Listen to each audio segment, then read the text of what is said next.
Hai presente quelle attrici che entrano in scena anche per pochi minuti e ti fanno dire «Aspetta un attimo, chi è lei?» Oggi apriamo la botola della soffitta per Gabriella Giorgelli.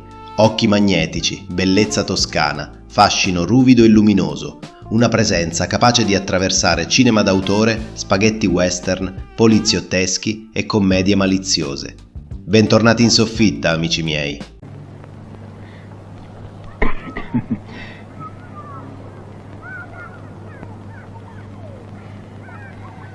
Poscia ch'io ebbi il mio dottore Eudito. Poscia, professore. Se il professore ha detto coscia, vuol dire che è coscia. Ma no, poscia. Io ho detto poscia. Ha detto coscia, ha sentito pure la zia.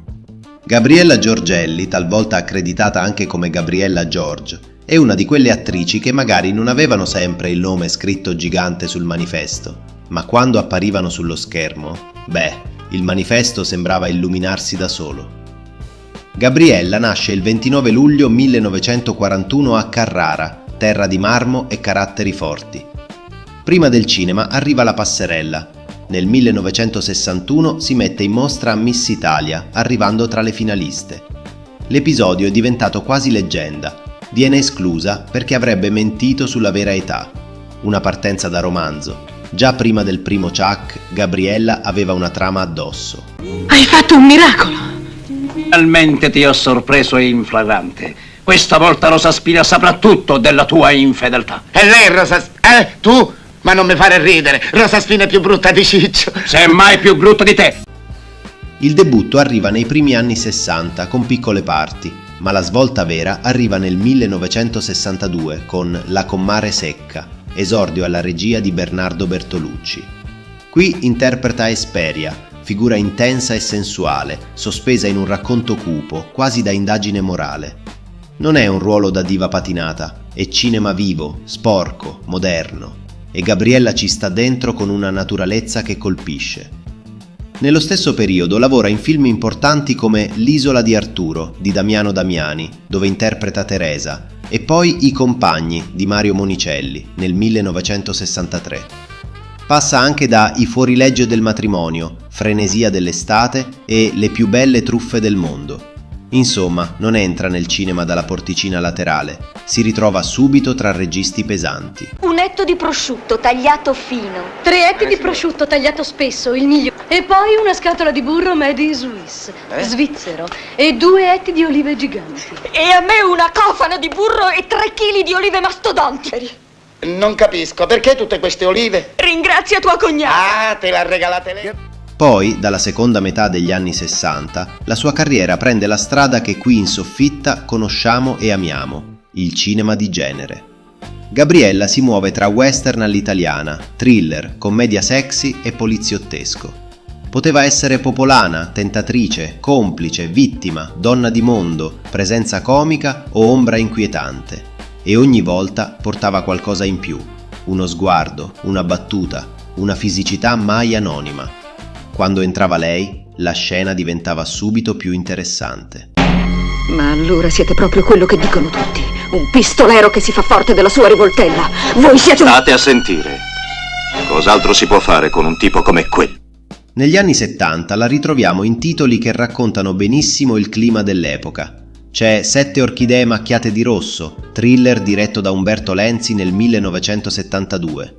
C'è Quel gran pezzo dell'Ubalda tutta nuda e tutta calda, commedia decamerotica di Mariano Laurenti, sempre del 1972. Un titolo che oggi sembra già una locandina urlata al megafono, ma racconta un filone dove malizia e comicità andavano a braccetto.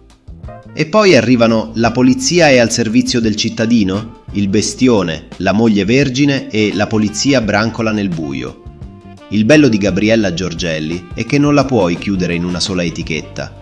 Attrice di genere, sì, ma anche volto capace di attraversare produzioni molto diverse. Sono felice, sorellina mia, felice per te.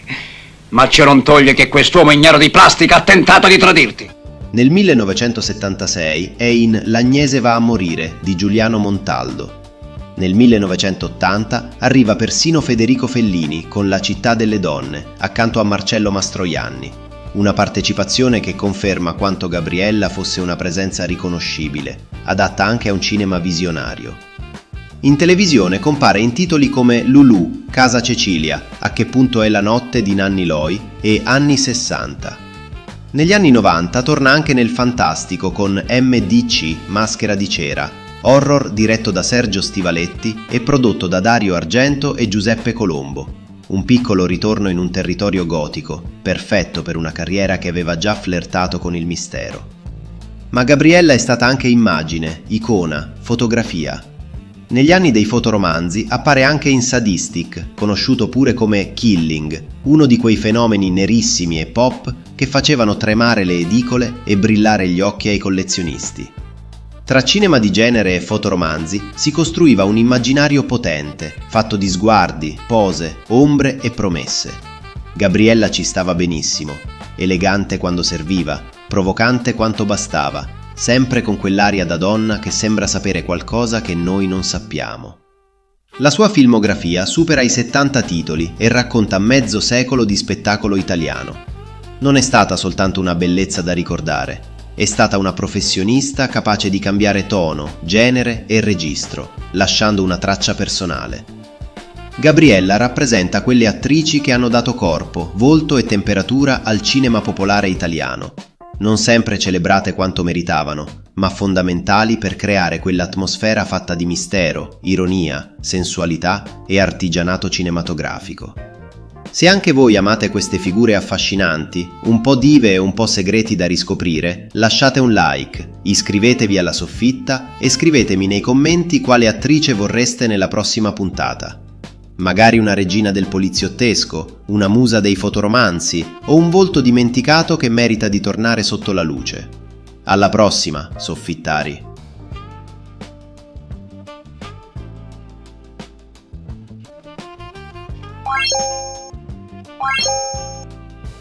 Wow.